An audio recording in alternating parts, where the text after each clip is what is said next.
بعد ما اتكلمنا في الفيديو اللي فات عن البيفت تيبلز وازاي هو مهم بالنسبه لي، وازاي كمان اقدر اشتغل على البيفت تيبلز والهيكله بتاعته، ازاي بحط الحاجه في الروز والكولومز والفاليوز.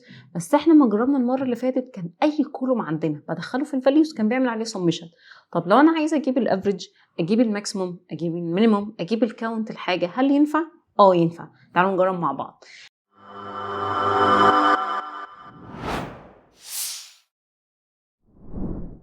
احنا دلوقتي عندنا بيانات ليها علاقه بالسيلز اكتر.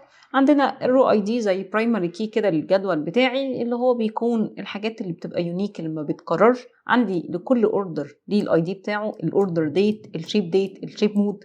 عندي بعد كده بيانات للكاستمرز بتوعنا، فاحنا عندنا الكاستمر اي دي، الكاستمر نيم، السيجمنت، انواع الكاستمر في كونسيومر وهوم اوفيس وهكذا.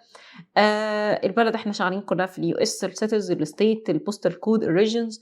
طيب بعد كده بيتكلم بقى عن البرودكت، فاحنا عندنا هنا في البرودكت، فهنا عندنا البرودكت اي دي، الكاتيجوريز، السب كاتيجوريز، والبرودكت نيم، السيلز، الكوانتيتي، الديسكاونت، البروفيت. طيب حلو قوي. هو طالب مني ايه؟ عايز يجيب اولا التوتال سيلز، عايز يجيب التوتال سيلز تحت كل كاتيجوري عندي في الايتم، عايز يجيب كمان اعلى توب 3 ستيتس فور اتش ريجنز عندي، تمام، اللي بتحقق لي الهايست افريج بروفيت. طيب واحده واحده. هو عايز يجيب اول حاجه التوتال سيلز. طيب اول خطوه قبل ما اروح اعمل انسيرت البيفت تيبل لازم تكون البيانات بتاعتي جدول.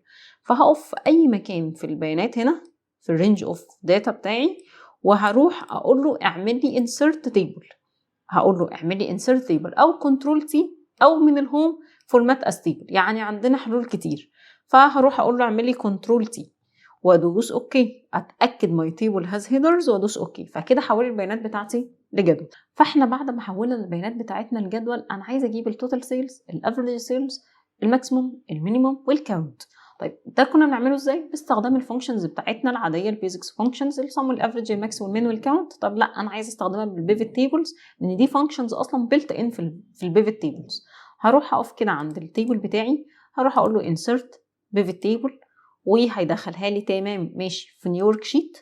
طيب دخلي في نيويورك شيت، ممكن نسمي بس نيويورك شيت كده هقول له رينيم، رايت كليك ورينيم، وهسميه ريبورت 2. تمام. وهقول له ان انا عايزاك تجيب لي التوتال سيلز، عايزاك تجيب لي التوتال سيلز. فهروح اقول له جيب لي العمود بتاع السيلز بس، هروح اسلكت على عمود السيلز فقط. طيب كده جاب لي ايه؟ كده جاب لي السم اوف سيلز. ممكن نروح بس نسميه توتال سيلز بس. ده كده اول تقرير احنا عايزينه، ده كده اول تقرير احنا عايزينه. طب عايز يجيب الافريج سيلز، مش هضطر بقى ان انا اروح على الداتا سورس الاصليه واعمل انسيرت البيفت تيبل واكزيستنج ورك شيت. لا خلاص، ما احنا اتفقنا ان احنا هناخد البيانات دي كده، البيفت تيبل الصغنون ده، كنترول سي، واقف هنا كده كنترول في، وهقول له بدل ما بتجيب لي التوتال سيلز احنا على نفس الكولوم، فدي ميزه. احنا كده جبنا التوتال سيلز ودي اول معلومه هو كان عايزها. طب عايزه اجيب الافريج، الماكسيمم، المينيمم. هروح اسلكت على البيفت تيبل، احنا اتفقنا خلاص مش هروح ارجع للداتا سورس الاصليه واقول له انسيرت البيفت تيبل واكزيستنج ورك شيت، لا هاخد ده على طول كنترول سي واعمل هنا كنترول في. طيب عايزه بدل ما هو بيجيب لي الصم دايما، انا عايزاه الافريج. فبعمل ايه؟ عندنا طريقتين، يا هقف عند الجزء بتاع الفاليوز وهفتح السهم ده اقول له فاليو فيلد سيتنج واقول له جيب لي الافريج. بصوا هو بيعمل ايه؟ بيسمرايز الفاليوز بتاعتي باي ايه؟ باستخدام الفانكشن بتاعت الافريج او الماكسيمم او المينيمم او الكاونت او البرودكت او الستاندرد ديفيجن او الفاريانس وهكذا. فاحنا عايزين الافريج وادوس اوكي، فعملها لي على طول. طب انا عايزه اقلل الديسمال بليسز، هروح من الهوم عند الجروب بتاع النمبر واعمل decrease للديسمال بليسز، اعمل decrease للديسمال بليسز. حلو قوي. طيب هاخد تاني كنترول سي كنترول في، والمره دي هعرضها باستخدام الماكسيمم. طب اقول لكم طريقه تانية غير اللي احنا بنروح هنا واقول له value field setting، اللي انا بروح هنا واقول له value field setting واستخدم. لا، انا ممكن اقف على الرقم رايت كليك، هقول له summarize الفاليوز باي على طول ماكسيمم، فكده جاب لي الماكسيمم سيلز. طب عايزه اجيب المينيمم، كنترول سي كنترول في، واروح اقف رايت كليك واقول له اعرض لي القيم بتاعتي او summarize الفاليوز باي، يعني الخاص للبيانات بتاعتي كمينيمم. طيب فاقل مبيعات احنا حققنا 0.44. طيب هاخد نفس الحاجه المره دي بقى، انا مش عايزه الكولوم بتاع السيلز، احنا ممكن نعمل عليه كاونت، يعني ممكن اعمل رايت كليك واقول له summarize الفاليوز باي، هقول له summarize الفاليوز باي كاونت، فيجيب لي الكاونت بتاعهم. طبعا هنقلل ديسمال بليسز، بس انا ممكن ما اجيبهاش من العمود بتاع السيلز، هو يفضل من الاوردر اي دي، يفضل من الاوردر اي دي او من الرو اي دي. فهشيل ده خالص واقول له حط لي الاوردر اي دي. طيب بصوا بقى، اما انا عملت سيلكت على الاوردر اي دي، خدوا بالكم البيانات اللي موجوده في الاوردر اي دي هي تكست، فاي كولوم الداتا تايب بتاعته او نوع البيانات اللي فيه تكست تلقائي بيحطها لي في الروز. بس انا مش عايزه احطها في الروز. ينفع اخد البيانات الموجوده في التكست واحطها في الفاليوز؟ ينفع. بس عارفين هيحصل ايه؟ مش هيجيب طبعا سميشن لكلمات، او مش هيجيب سميشن لاسماء، او مثلا ارقام فواتير وفيها، او زي اوردر اي دي وفيها تكست، فيها حروف وفيها هايفنز او فيها شرط دي، ويحولها لي او يجيب لي عليها صم او افريج او ماكس او ميد. لا، هو هيجيب الكاونت على طول. يعني اي كولوم فيه ارقام وطبيعه البيانات بتاعته ارقام، ما بحطها في الفاليوز بيجيب الصم على طول. طب لو كانت تكست او سترينج بالنسبه لي، فعلى طول باخد الكولوم واحطه في الفاليوز بيجيب لي عليها على طول الكاونت. يعني بص، لما اجي اخد الاوردر اي دي واحطه في الفاليوز تلقائي بيجيب لي على طول الكاونت. فممكن نسميه علامة الهاشتاج دي، معنى كده اللي هي نمبر اوف، يعني بدل ما اكتب كلمة نمبر اوف بحط علامة الهاشتاج دي المتعارف، يعني دي الستاندرد بتاعتنا في تحليل البيانات بالاخص. فهقول له ده عدد الاوردرز عندي، ده عدد الاوردرز عندي. ممكن نديهم كده ستايل واحد، يعني ممكن نظبط واحد بالفورمات بينتر نديهم نفس الستايل. تمام كده. وطبعا في حاجات احنا مش هنبقى محتاجين الديسمال بليسز بالاخص، هقلل الديسمال بليسز عندي. بس كده، ده كده اول جزء احنا طلعنا التقرير بتاعنا، اللي هو الخمس معلومات: اجمالي المبيعات، متوسط المبيعات، اعلى قيمه في المبيعات، اقل قيمه في المبيعات، عدد الاوردرز بتاعتنا. طيب ايه التقرير الثانيه اللي هو عايزها؟ احنا كده طلعنا اول 5 معلومات عندنا. تعالوا نرجع للشيت ونبص على الاسئله. هو عايز يجيب التوتال سيلز لكل كاتيجوري عندي، عايز يجيب التوتال سيلز لكل كاتيجوري عندي. طب احنا عندنا 3 كاتيجوريز اللي هم الفرنتشر، الاوفيس سبلايز، والتكنولوجي. طيب هعمل ايه؟ هاخد واحد فيهم كنترول سي، بعد كده اقول له مثلا هنا كده كنترول في. طيب احنا عايزين فعلا توتال سيلز، بس عايزه ازود ايه عليه؟ عايزه ازود ايه عليه؟ عايزه ازود عليه الكاتيجوريز. فكده جاب لي توتال سيلز باي كاتيجوري. خليني هحطها نكتبها عشان تبقى واضحه. حلو قوي. طيب احنا كده جبنا له المعلومه اللي هو عايزها. ممكن نقلل الديسمال بليسز تو ديسمال بليسز بحيث الارقام تتعرض بشكل كويس. حلو. طيب بعد كده عايز يعمل ايه؟ عايز يجيب اعلى 3 ستيتس عندي تحت كل ريجن، تمام، بتحقق لي اعلى افريج بروفيت. طيب واحده واحده. السؤال ده فيه كذا حاجه. اولا انا هستخدم الستيتس، ده اول كولوم، وبعد كده الريجن ده تاني كولوم، بعد كده البروفيت. خدوا بالكم هو عايز الافريج بروفيت، وده تالت كولوم. فانا حاليا عندي 3 كولومز، هختار الستيتس والريجن والبروفيت، والبروفيت هنتم عليه الافريج. وبعد ما اختار واظبط التقرير بتاعي اجيب اعلى 3 ستيتس عندي، اجيب اعلى 3 ستيتس عندي. طيب واحده واحده. هاخد التقرير ده ماشي كنترول سي، واقف هنا كده واعمل كنترول في. طيب ايه المعلومات اللي هو عايزها؟ انا هشيل الحاجات دي خالص وهنبدأ نشوف. أولا كان عايز الريجن، عايز الستيتس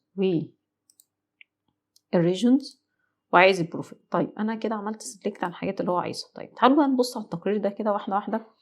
هو بيقول لي ألبومه مثلا في الساوث، مش عارفة مين في الويست، مش عارفة مين في الساوث ويست، وهكذا. طب هل التقرير ده سهل في القراءة؟ أكيد صعب جدا. ليه بقى؟ شايفين ترتيب الكولومز عندي أو الفيلدز عندي في الروز مهم جدا. يعني إيه؟ يعني هنا حاليا هو بيقول لي اسم كل ستيت وهي في انهي ريجن عندي، واحنا عندنا 4 ريجنز بس: السنترال والايست والساوث والويست.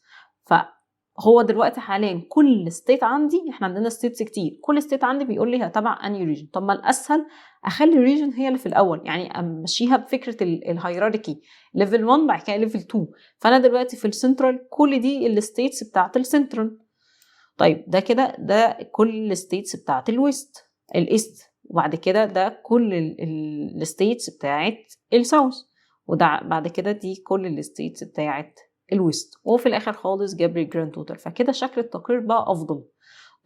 طب هل احنا قلنا لو في تكرار هنروح نحطه في الكولومز؟ هل هنا في تكرار؟ لا، مفيش تكرار. يعني حتى لو انا اخدت الريجنز حطها في الكولومز هيبقى فيه جزء فاضي. ما هو في حاجات زي الابوما دي مش تبع اي ريجن عندي غير الساوث. فده برضو مش احسن حاجه. ساعات بينفع فكره الكروس تاب تيبل وساعات لا. فلو في تكرار في الروز زي ما احنا استخدمنا الجندر قبل كده في الفيديو اللي فات، فساعتها ماشي احطه في الكولومز. بس حاليا لا، انا لازم اراعي ترتيب اولا الفيلدز عندي علشان اعرف اطلع التقارير. طيب هو كده احنا عملنا نقول 40% من اللي هو عايزه. اولا حطيت الريجن، حطيت الستيت، وحطيت البروفيت. فانا حققت له اللي هو عايزه، بس فاضل لي حاجتين. اول حاجه هو مش عايز السم اوف بروفيت، هو عايز الافريج بروفيت. فهعمل ايه؟ رايت كليك وهقول له سمرايز الفاليوز باي افريج. ماشي، جبت الافريج. طب تاني حاجه، هو برضو مش عايز كل الستيتس دي، هو عايز اعلى 3 ستيتس عندي. طيب ممكن نعمل ايه؟ ممكن اسلكت طبعا على الستيتس الخاصه بالسنترال فقط، كونديشنال فورماتنج، واقول له مثلا عند الداتا بارز ولونه مثلا باي لون. طيب طبعا في بالماينس. ممكن ارتب الارقام دي، رايت كليك واقول له سورت مثلا، رايت كليك واقول له سورت، رتبهم لي صغير للكبير. فهيبان ان دول اعلى ستيتس عندي، هيبانوا ان دول اعلى ستيتس عندي. بس هو مش عايز كده، هو عايز التقرير تبان اعلى 3 ستيتس بس. يعني هو ماشي باينه بالكونديشنال فورماتنج وكل حاجه، بس هو مش عايز كل المعلومات دي، هو عايز يركز على اعلى 3 فقط.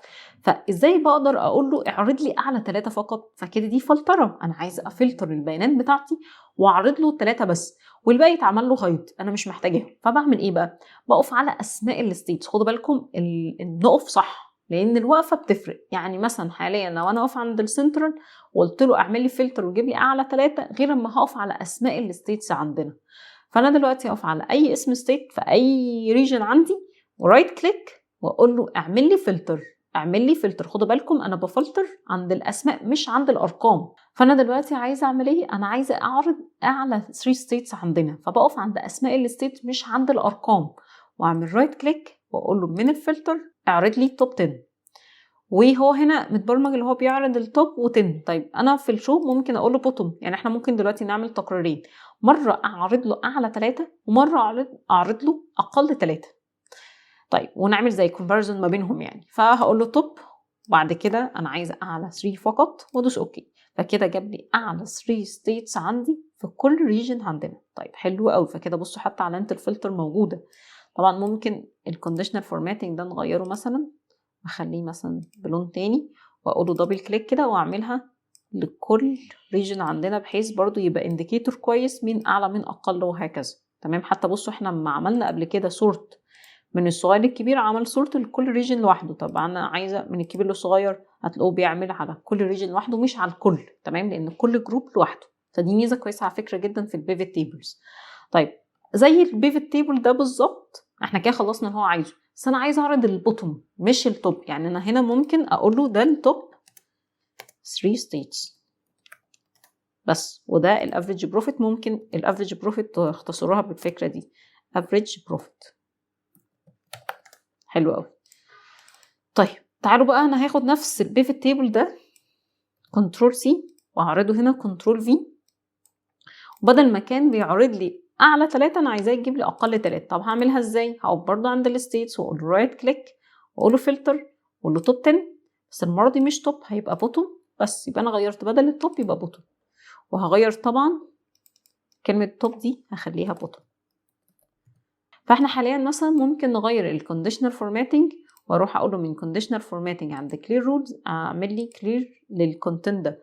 طيب ممكن نجربها بالايكون سيتس، او ممكن نجربها باي شكل تاني، يعني براحتنا نقدر نظبطها براحتنا. فهجرب ده وهقول له فورمات بنتر دبل كليك وابدا اعملهم على الثلاثه. بس كده عرفت مين اعلى ومين اقل وهكذا. فالفكره الكونديشنال فورماتنج هي مجرد بس انديكيتورز او حاجات مساعده، واقدر اطلع مين اعلى مين اقل وهكذا. فسواء استخدمنا داتا بارز، استخدمنا الايكون سيتس، استخدمنا اي فكره من افكار الكونديشنال فورماتنج، مفيش مشكله. وما ننساش طبعا اللي احنا نقول له بدل التوب دي اخليها بوتوم. بس كده يبقى انا كده عملت كومباريزون ما بين توب 3 ستيتس وبوتوم 3 ستيتس، واحنا كده خلصنا الاسئله اللي هو عايزها، الثلاث اسئله دول. طيب تعالوا نحط اسئله احنا من نفسنا. يعني انا كده دلوقتي عرضت اجمالي المبيعات بتاعتي لكل كاتيجوري. طب لو انا عايزه على نفس التقرير ده نزود معلومات تانية، يعني عايزه اجيب الافريج سيلز، وعايزه اجيب الماكسيموم والمينيموم والكاونت، يعني نفس اللي احنا عملناه ده بس لكل كاتيجوري عندي. حاليا احنا في البيفت تيبل ده قدرنا ان احنا نعرض التوتال سيلز لكل كاتيجوري عندي. طب ينفع اعرض مثلا كمان اجمالي المبيعات زي ما عملنا اجمالي المبيعات، نعمل متوسط المبيعات والماكسيموم والمينيموم والكاونت زي ما عملنا فوق، نعملها بقى لكل كاتيجوري عندي؟ ينفع. احنا في البيفت تيبل ده اخترنا الكاتيجوريز والسيلز، بس انا عايزه على العمود بتاع السيلز نزود تاني ونجيب الافريج والماكس والمين والكاونت. طب هل نعمل ايه بقى؟ هل اخد الجزء ده كده لوحده كنترول سي كنترول في؟ اكيد لا. فهنعمل ايه؟ هاخد الكولوم بتاع السيلز واحطه تاني دراج ودروب. هاخد الكولوم بتاع السيلز واحطه تاني دراج ودروب. فكده عمل ايه؟ كده جاب لي تاني sum of sales. لا، هقول رايت كليك summarize the values by average. كده جاب لي متوسط المبيعات لكل كاتيجوري عندي. طيب هاخد تاني نفس الكولوم، احنا كده هناخده 3 مرات كمان، هروح احط بعد كده نغير الفاليوز على طول. طيب مرة هخليه maximum show values as، مرة هخليه maximum والرايت كليك summarize the values by maximum، right click summarize the values by minimum، right click summarize the values by count. بس يبقى احنا كده جبنا الافريج سيلز، جبنا طبعا توتال سيلز في الاول، بعد كده جبنا الافريج سيلز، بعد كده الماكسيمم سيلز، او خلينا حتى نسميها الهايست فاليو واللوست فاليو، وهي عدد الاوردرز او عدد المبيعات، عدد السيلز، مفيش مشكله. المهم ان احنا نقدر نظبط التقارير بتاعتنا. ممكن كده ونقول له خلي الالاينمنت في السنتر وفي الميدل يبقى ارتفاع الكلام في النص بس، واظبط التقارير بتاعتي. يبقى احنا كده قدرنا بكل بساطه في البيفت تيبل سواء هنطلع معلومات لوحدها، فممكن اسلكت على كولوم واحد بس واحطه في الفاليوز واطلع القيمه اللي انا عايزاها، او استخدمها في جدول كامل. وجربنا مع بعض حته الفلتر اللي احنا ممكن نعمل بالتوب، فكره كمان البوتوم. فاحنا في الفيديو ده كده اتكلمنا ازاي بقدر ادخل كمان بيفت تيبلز واتحكم كمان في القيم اللي بدخلها في الفاليوز. لو كانت ارقام فتلقائي بيجيب لي الصم، وبقدر ان انا احول الصم دي لافريج او ماكسيموم او مينيموم او كاونت. ولو كانت الكولومز بتاعتي عباره عن سترينج او الداتا تايب بتاعتها تكست يعني حروف او ليترز، فساعتها ما بتتحط في الفاليوز تلقائي بتجيب لي الكاونت. وقدرنا كمان من الجزء للفلتر اللي احنا بنقدر نجيب التوب 10 او البوتوم، ومش شرط توب 10، مش شرط الرقم 10، لا انا ممكن احط انا عايزه اجيب اعلى 15 منتج عندي، اعلى 5 منتجات، اعلى 3. فاحنا بنقدر نتحكم كمان زي ما بقدر اجيب التوب بقدر اجيب البوتوم واقدر اعمل فلتريشن. في الفيديو الجاي هنجرب اكتر ونتحكم في الارقام اللي بتطلع، وازاي برضو اجيب البرسنتج، احنا لسه ما اتعلمناهاش، هنتكلم عليها في الفيديو.